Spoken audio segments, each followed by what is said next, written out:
আজ বানাচ্ছি পাবদার ঝাল। পাবদা মাছ তো ভাজা রয়েছে। এবার সর্ষের তেলের ওপর দিয়ে দিচ্ছি কালো জিরে ফোড়ন।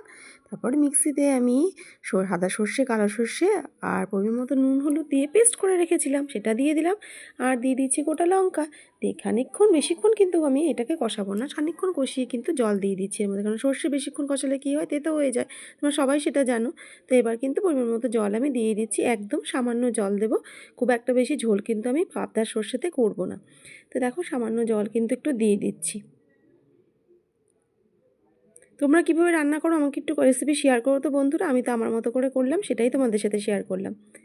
দেখো হালকা কিন্তু জল আমি দিয়ে দিলাম। এবার বেশ খানিকক্ষণ এটাকে ফুটিয়ে নিই, ধরো কিছুক্ষণ ফুটিয়ে নিয়েছি। এইবার আমি ভাজা মাছগুলো এর মধ্যে দিয়ে দিচ্ছি একে একে। পাবদা মাছের সর্ষে ঝাল কিন্তু দারুণ লাগে খেতে, গরম ভাতে তো দারুণ লাগে।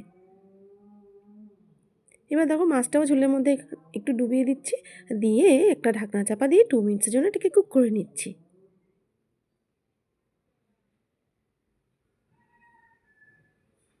তো দেখো 2 মিনিটস পর ফিরে এলাম। পারফেক্টলি কিন্তু রেডি হয়ে গেছে পাবদার সর্ষে ঝাল। গরম ভাতে কিন্তু দারুণ লাগবে। কেমন লাগলো তোমাদের রেসিপিটা আমাকে অবশ্যই কমেন্ট বক্সে শেয়ার করো বন্ধুরা। আর হ্যাঁ, অবশ্যই কিন্তু তোমরা এভাবে ট্রাই করো। আশা করছি তোমাদেরও কিন্তু ভালো লাগবে। কি বন্ধুরা, ট্রাই করবে তো আমার মতন রেসিপি?